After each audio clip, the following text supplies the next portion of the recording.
외식하는 자여, 먼저 내 눈 속에서 들보를 빼어라. 그 후에야 밝히 보고 형제의 눈 속에서 티를 빼리라. 아멘. 네, 이 세상 모든 사람들은요, 누구나 예외 없이 타락한 본성을 가지고 살아갑니다.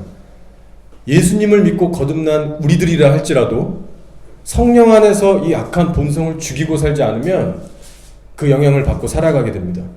그런데 이 악한 본성의 특징 중 하나는요, 내 스스로의 악함과 허물에 대해서는 아주 관대하다는 특징이 있습니다.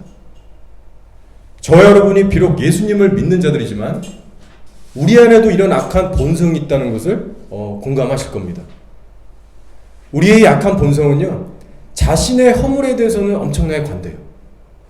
그리고 인정하고 싶지 않아 합니다. 심지어는 자신의 허물이 뭔지 스스로 잘 깨닫지도 못하고 인정하고 싶지도 않아요. 그러나 반대로 나 외에 상대방의 죄와 허물을 발견하고 꼬집는 일은 가르쳐주지 않아도 너무나 잘합니다. 너무나 저절로 돼요. 그리고 남이 저지르는 실수와 죄에 대해서는 결코 관대하지 못하는 것이 바로 우리 악한 본성입니다. 그래서 누군가가 어떤 죄를 짓기만 하면 마치 배고픈 사자가 먹잇감을 낚아채고 너 잘 걸렸다, 마치 이런 식으로 무자비한 언어와 또 어떠한 그 판단과 그런 정죄의 언어로 무자비하게 공격합니다. 때론 그래서 굳이 말로 직접적인 표현을 하지 않을지라도 마음과 생각으로는 수도 없이 판단의 자세를 취하며 살아가게 되죠. 혹시 소리 너무 큰가요?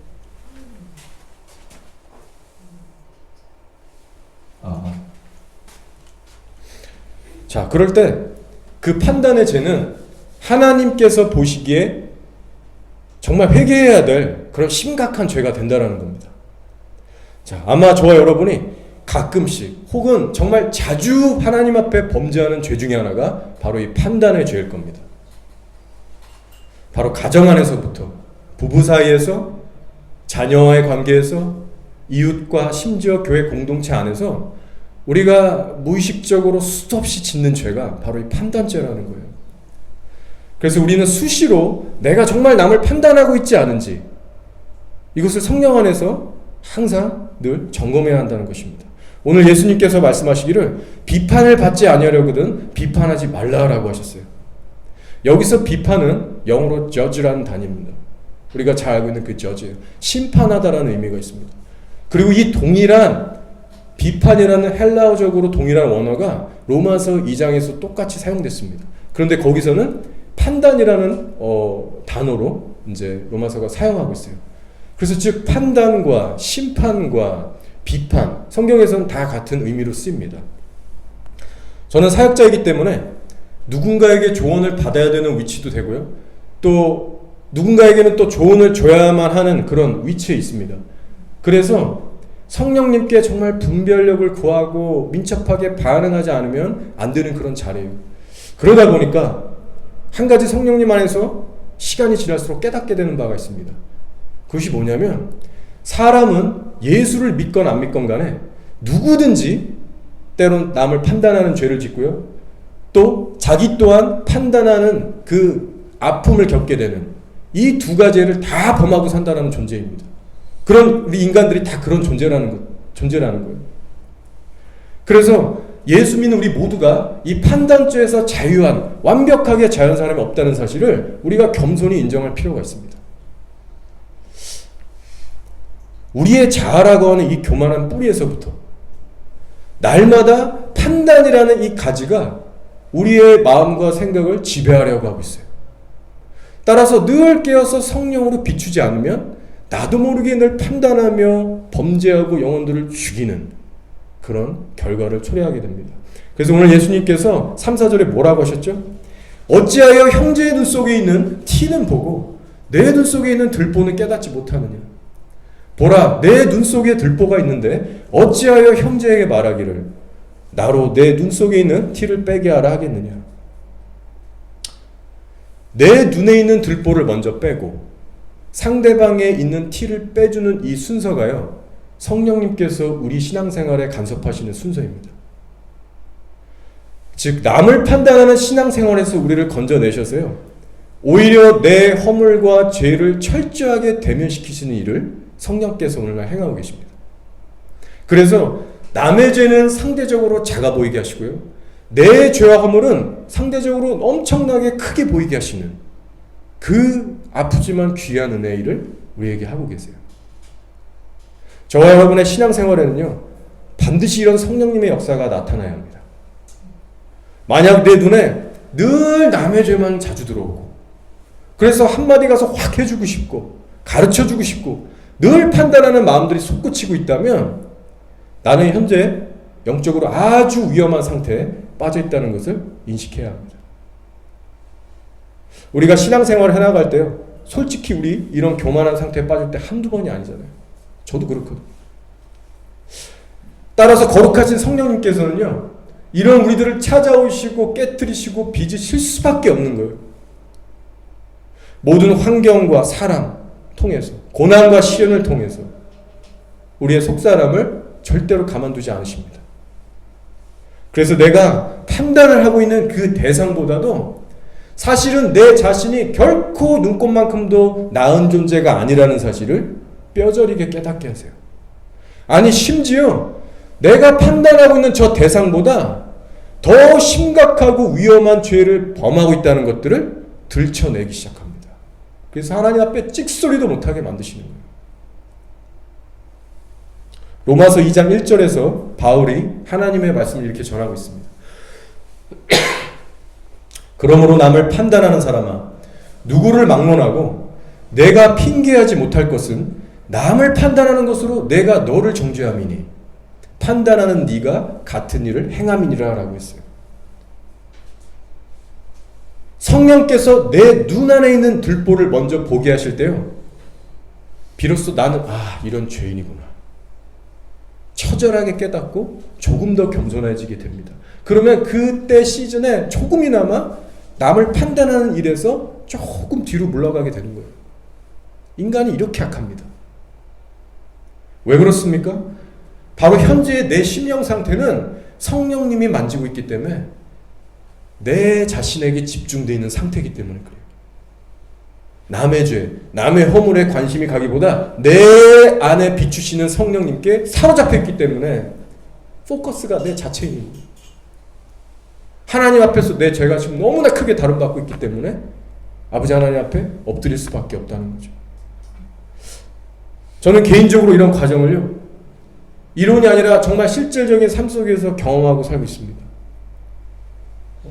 매주 제가 반복해서 나누는 내용이지만 자아를 깨트려 달라고 하는 기도에 주님이 너무나도 신속하게 응답하셔서 정신을 못 차리고 살아가고 있어요. 이번 주도 그랬습니다. 제 자신의 악한 모습을 여김없이 새로운 강도로 비추시는데 이것이 정말 힘들더라고요. 그 기도하는 게, 계속 그 기도를 하는 게 두렵고 부담스러워요. 제가 아내에게도 물어보고 이렇게 하는데 여러분은 어떠세요? 단순히 내가 순종하게 해서 이런 기도보다도 하나님 내 자아를 깨트려 달라고, 그 기도 여러분 정말 진실로 하시면 인생 힘들어집니다. 제가 일일이 다 나눌 수 없을 정도로 수위가 점점 어렵고 힘든 일들이 있었어요. 우리 가족들도 다 모릅니다. 근데 기가 막히게 하나님께서 어떤 특수한 상황을 만드셔서 저도 깨닫지 못하고 있는 부분들을 건들지 않았으면 내가 절대 깨달을 수 없었던 부분들을요, 그런 상황들을 만들어 내시더라고요. 그래서 처절하게 거기서 무너지고 정말 나는 이중적인 삶을 살고 있구나, 정말로 나는 안대로 살지 못하는 모순덩어리구나, 그 사실을 철저하게 대면시키시더라고요. 억울한 일도, 일일이 해명할 수 없는 일들도 늘 생기게 됩니다. 자, 그래서 이런 일들을 통해서 주님께서는 저를 어디로 데려가시느냐? 바로 산상수훈의 맨 처음 구절들로 데려가세요. 무슨 말씀이죠? 심령이 가난한 자는 복이 있나니 천국이 그들의 것이며 애통하는 자는 복이 있나니 그들이 위로를 받을 것이며 라고 했어요.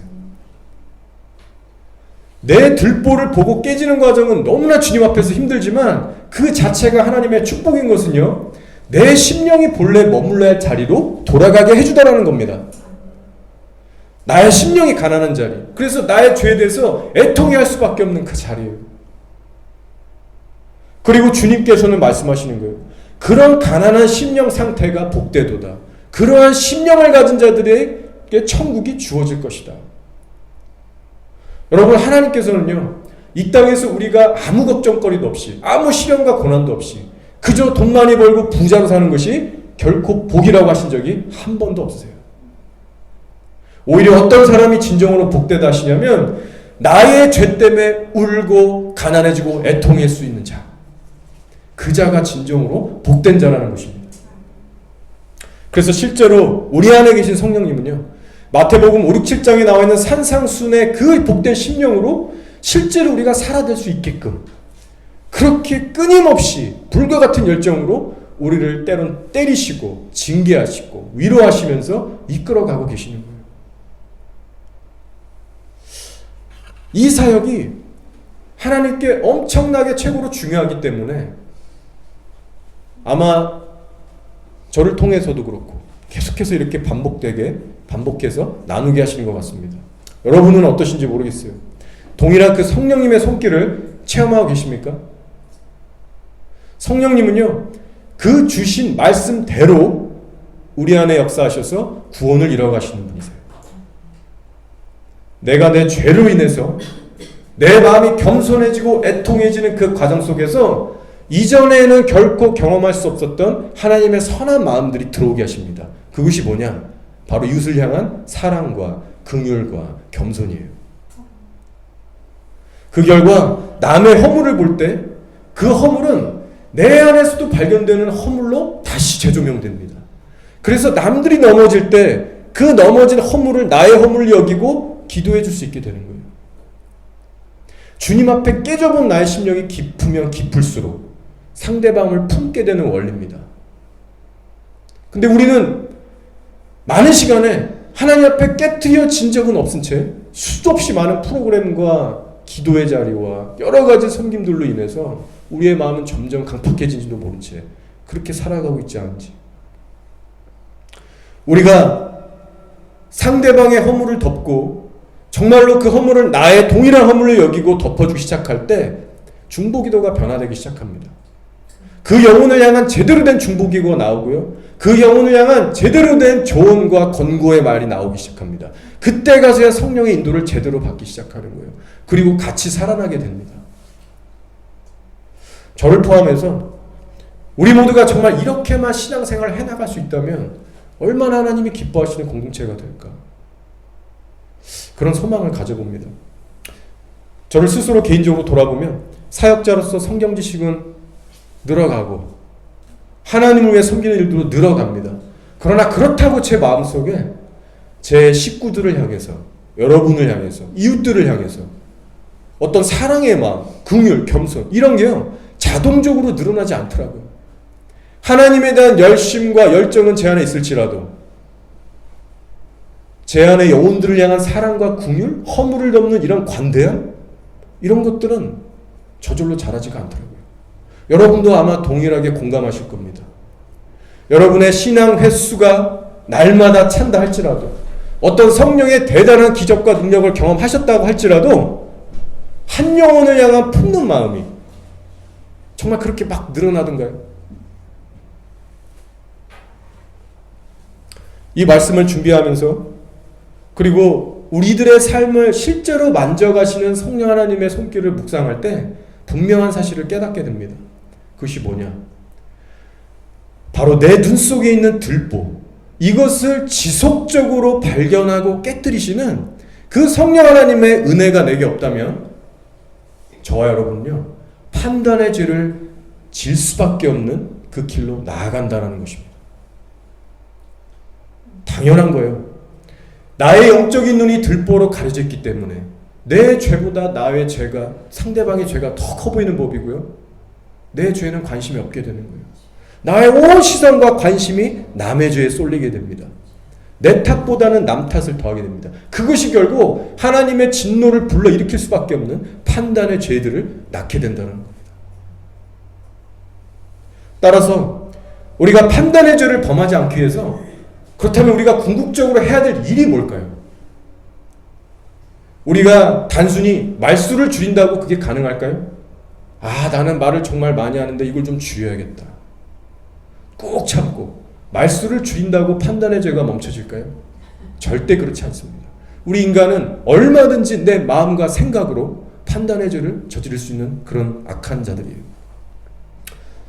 자, 예를 들면 우리 예수 믿는 자라고 하는 저희들이 엄청나게 잘 짓는 죄가 있습니다.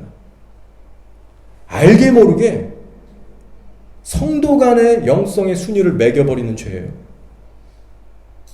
위아래를 정해버리는 겁니다. 예수님이 매겨주시는 진정한 순위가 아니라 사람의 지극히 이 악한 기준으로, 우리의 연륜으로 누가 나보다 낫고 제가 너보다 낫고 신앙의 영성의 순위를 매겨버리는 거예요.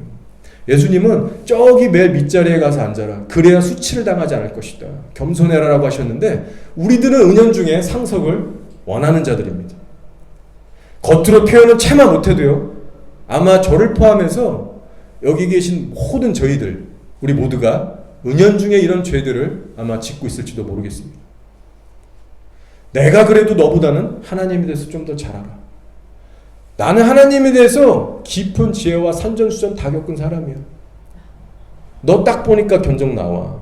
내 통찰력에 의하면 넌 지금 이런 범죄들을 하고 있고 너 반드시 이렇게 하다가 이렇게 될 거야. 딱 잣대를 재버립니다. 은연중에 상대를 평가하면서요. 상대보다 나를 높이는 죄를 범하게 됩니다. 이것이 바로 판단죄입니다. 상대방이 하는 기도를 딱 들어보니까 이 사람의 영성 수준이 이거밖에 안 되는구나. 바로 판단해요. 물론 그 판단 자체가 가끔 맞을 수 있겠지만 그 사람도 무의식적으로 의식하지 못하는 교만함이 그 자리에 있을 수 있습니다. 혹은 누군가가 행동하고 말하는 것을 은근히 관찰하고 지켜보면서 이 사람은 이 정도 수준밖에 안 되는구나. 신앙은 겉으로 표출되는데 이 사람의 신앙은 이 정도구나.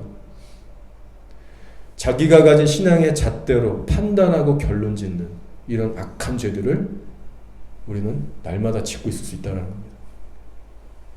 특별히 하나님을 향해 특심을 가지고 섬기는 자들이 모인 곳일수록 하나님을 내가 좀 더 안다라고 하는 이런 교회에 있을수록 이런 판단의 죄가 특실된다는 겁니다. 이것이 현실이에요. 따라서 우리가 판단하는 이 죄를 벗어나기 위해서는요. 그저 말수를 줄인다고 되는 게 아닙니다. 심지어는 내가 판단의 언어를 내뱉고 있는 순간에 때로 영적 분별력으로 내가 지금 판단죄를 저지르고 있구나. 이 분별력 자체로도 안 된다는 겁니다. 물론 순간적인 도움은 약간의 도움은 얻을 수 있겠지만 보다 더 근원적인 해결책은 결코 되지 않는다는 거예요. 자, 우리에게는요. 보다 더 근원적인 변화와 깨어짐이 요구됩니다. 자, 그것이 뭐냐? 다시 강조하지만 성령님의 은혜로 내 눈안에 있는 들보를 발견하는 역사가 없으면 판단죄에 뒹굴 수밖에 없는 게 우리 존재라는 거예요. 내 눈 속에 있는 들보를 대면할 때만이 보다 더 근원적인 변화와 깨어짐을 일으킵니다. 그래서 예수님은요, 얼마나 기가 막힌 표현을 하셨는지 몰라요. 오늘 말씀해 보면요, 들보가 우리 눈 안에 있다라고 말씀하세요. 근데 성경에서 눈이라고 할 때는요, 우리의 영안을 의미합니다. 영안이 밝아야, 눈이 밝아야 온몸이 밝을 것이고 너희가 온전한 길로 갈 것이다. 이런 말씀들이 있잖아요. 그만큼 우리 신앙생활 속에서 우리의 영안의 기능은 절대적으로 중요합니다. 우리가 걸어가야 될 좁은 길과 연결됐고요. 영생과 직결되어 있는 게 우리의 영안의 역할이에요. 자, 그런데 그 영안의 회복이 어떻게 일어나느냐? 바로 내 눈에서 들보를 빼내는 일부터 시작한다는 겁니다. 따라서 우리가 판단죄를 저지르지 않기 위해서는 우리 스스로의 힘과 용 쓴다고 의지로 절제로 되는 게 아니에요. 오직 성령께서 나의 영적 시야를 흐리고 막게 하는 나의 들보를 보게 하신 은혜가 지속적으로 우리에게 부어져야만 합니다. 따라서 우리는 늘 이렇게 기도해야 됩니다. 주여, 다른 이들을 판단할 겨를조차 없을 정도로 내 들보를 날마다 보게 하셔서 하나님, 정말 내가 하나님 앞에 그 낮은 심령으로 살아가게 해주십시오. 그래서 그 가난하고 애통한 심령 가운데 머물러서 산상수훈에서 말씀하고 계시는 온유한 자로, 화평케 하는 자로, 남의 업무를 긍휼하게 여길 수 있는 자로 나를 이끌어 주십시오. 이 기도가 무엇보다도 중요한 기도라는 거예요. 따라서 내 심령이라는 깊은 곳에서부터 깨지고 변화되는 이 근본적인 변화가 없다면 우리가 우리 힘과 의지로 드리는 모든 노력들은 다 쓸데없는 짓이 된다는 겁니다. 한국에 박보영 목사님이 계시죠. 우리 인천 마가다락방에서도 이제 사역하고 계신데, 이 박보영 목사님께서 타고 다니시는 차가 있는데, 교회에서 이제 제공한 차죠. 엄청나게 낡은 꽂은 봉고라고 합니다. 세단 절대 안 된다. 사역자는 무조건 봉고다. 이런 철학을 갖고 계셔요. 그래서 근데 그 봉고가 좋은 봉고가 아니라 정말로 이제 기도가 필요한 그런 봉고래요. 어울리지 않는 정말 완전 똥차라는 표현을 하시더라고요. 자, 그래서 교인들이 어느 날에 돈을 모아가지고 새 봉고차를 사드렸대요. 이제 박 목사님은 말리셨겠지만 그거를 이제 교인들 입장에서는 너무 안타까워서 돈을 모아가지고 죄송합니다. 봉고차를 사드린 거예요.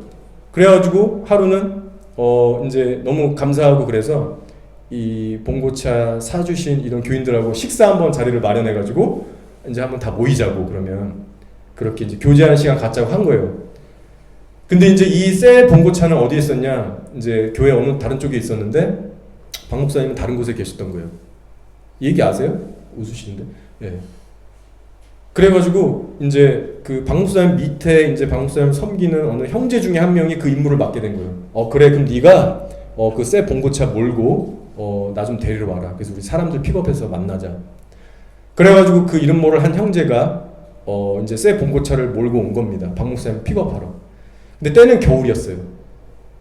도로에 빙판길이 있었습니다. 이 형제가 실수해가지고 그냥 차가 막 빙판길에서 돌아서 차가 박살이 난 거예요. 사고하다가. 이 형제의 눈앞이 노래지고 정말 다들 기뻐하면서 자기만 기다리고 있을 사람들 생각할 때 억장이 무너지고 두렵고 미쳐버렸을 것 같은 그런 심령이었을 겁니다. 근데 어떻게 해요? 다 박살났는데. 그래서 결국은 그 새 차 그냥 버리고 똥차를 다시 타고 똥차로 박 목사님 픽업하러 가는 거예요. 그래갖고 이제 박 목사님이 딱 타셨는데 이제 설명을 이제 이 친구가 한 거죠. 그리고 나서 이제 뭐 박 목사님 별 말씀 없으셨던 것 같아요.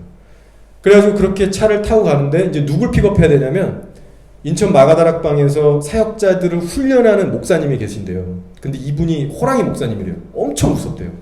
완전 터프하게 막 호되게 이렇게 치시는 분인데 다들 벌벌 떤다고 합니다. 근데 그 목사님을 딱 픽업하는 차례가 된 거예요. 그래서 그 목사님이 딱 타셨는데 아니나 다를까 확 이러면서 박 목사님 왜 새 차 안 타고 오시고 이거 타고 오셨냐고, 무슨 일이냐고 그렇게 딱 얘기하는데 이 형제가 맨 뒤에 앉아 있었는데 봉고차에 막 심장이 떨리고 두렵고 나 이제 죽었다 깨질 각오 딱 하고 있는데 박 목사님이 갑자기 그런 말씀 하시더래요. 이거 내가 운전하다가 차 사고 낸 거야. 미안하다. 그 한마디의 정적이 흐르면서 사건이 딱 종결됐다고 합니다. 시간이 흘렀어요. 이 차 사고를 낸 형제가 박 목사님을 계속 따라다니는 겁니다. 그래서 박 목사님 어느 순간 한번 물어봤대요. 너는 왜 자꾸 나를 이렇게 따라오냐. 그랬더니 이 형제가 하는 말이 목사님이 나의 허물과 죄, 내가 수치를 당해야 될 그 모든 것들을 다 떠안으셨잖아요. 저는 그렇게 생각했습니다. 이 세상에 이런 사람이 어딨냐. 나는 이분을 평생 따라다니면서 섬겨야겠다. 그 얘기를 박 목사님께 해주었다는 그런 아름다운 간증 이야기예요. 자, 이 간증을 들으면서 저는 한번 생각해봤습니다. 나라면 어떻게 했을까? 그리고 여러분이라면 어떻게 하시겠어요? 저는 생각해봤을 때 아마 큰 소리로 막 혼내지는 않더라도 아마 그렇게 했을 것 같아요.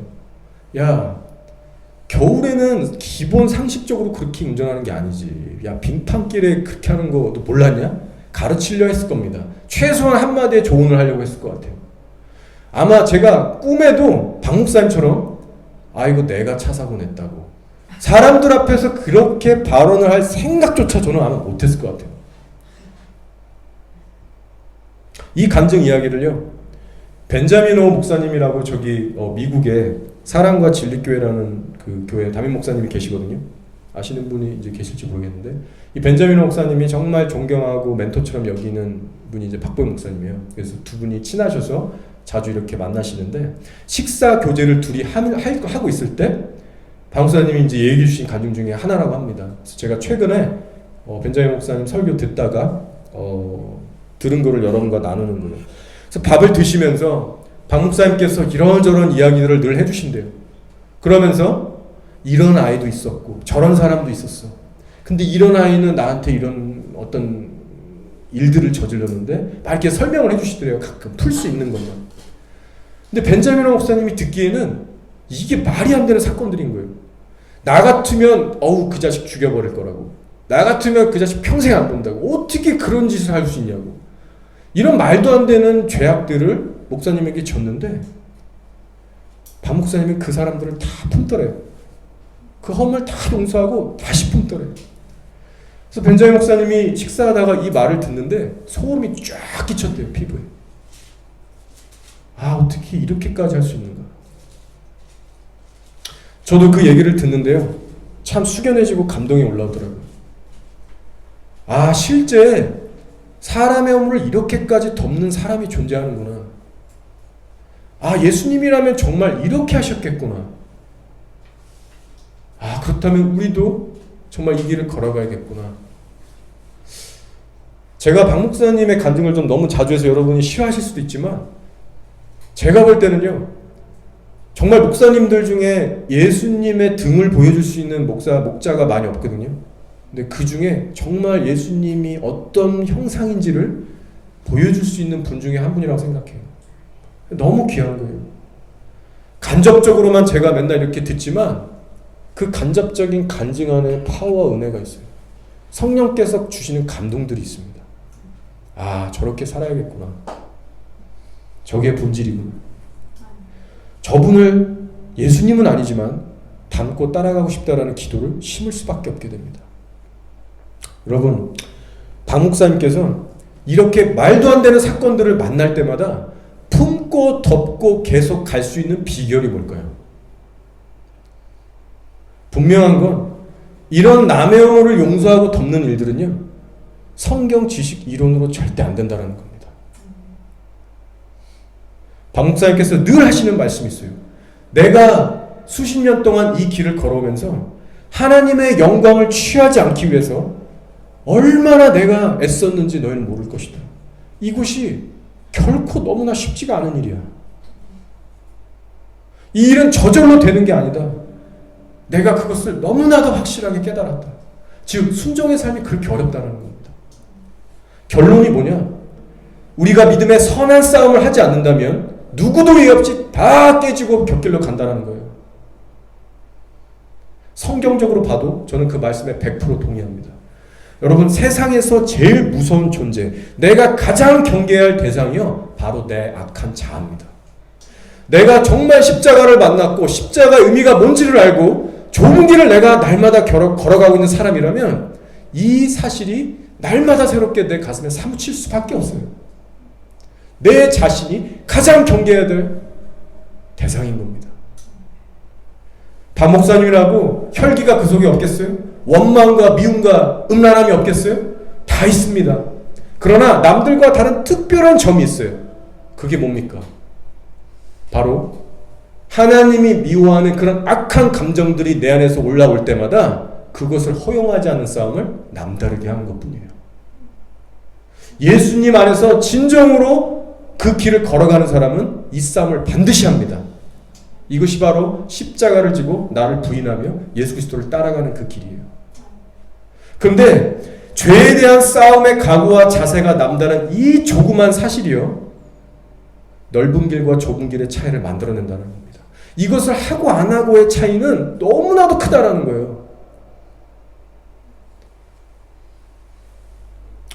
그렇게 날마다 십자가 앞에 엎드려서 먼저는 나의 죄와 허물을 날마다 성령 안에서 들춰보고 깨지는 상태이기 때문에 박 목사님께서 아마 그렇게 덮고 가실 수 있는 은혜가 공급되는 거라고 저는 생각하고 있습니다. 맞아요. 맞을 거예요. 아마. 내가 하나님 앞에 얼마나 큰 죄인인가를 날마다 깨닫고 사는 그 사람만이 내 눈에서 들보가 떠나가게 됩니다. 그래서 그 산상수훈의 말씀에서 얘기하고 있는 긍휼하게 여길 수 있는 자, 온유한 심령을 가질 수 있는 자, 청결한 자로 나가게 된다는 거죠. 반대로 얘기하면 죄로 인해 내 심령이 굳어지고 죄로 인해서 내 영적 시야가 막히는 이 저주스럽고 끔찍한 일을 너무나도 그 일을 싫어하고 저주하는 내가 된다는 겁니다. 그래서 가난한 심령의 자리에 머무르는 신앙이 얼마나 복되고 그 길만이 영생의 길인지를 뼈저리게 깨닫는 사람이 되는 거예요. 이런 경건의 훈련 없이는요, 거저되는 것은 아무것도 없습니다.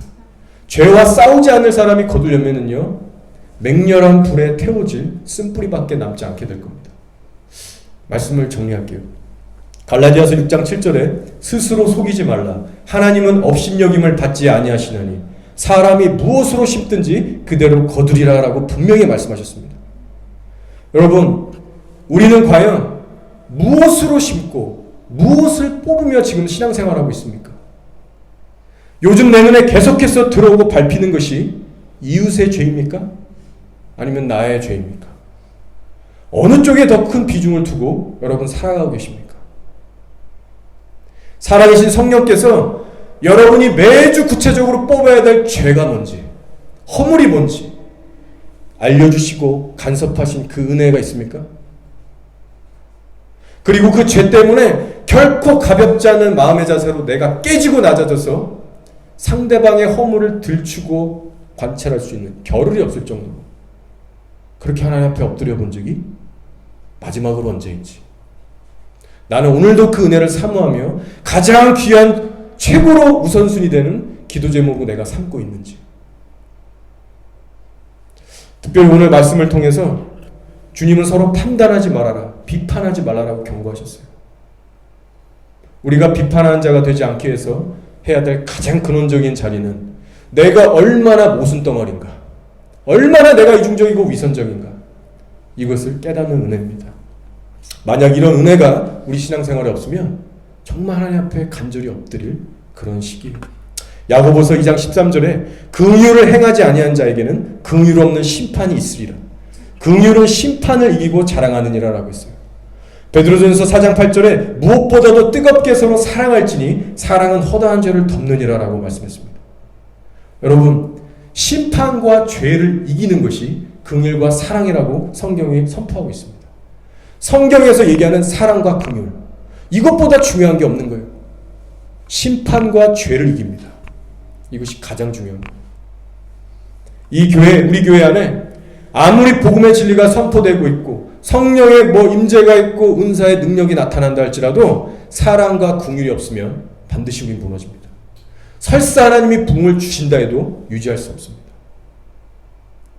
따라서 이제 우리 모두가 궁극적으로 목표 삼아야 할 신앙의 자세는요, 단순히 내가 판단의 죄를 벗어나는 것 이상으로 사랑과 긍휼의 열매가 풍성하게 맺힐 수 있는 공동체, 그 개인과 가정을 꿈꾸며 달려가야 한다는 것이죠.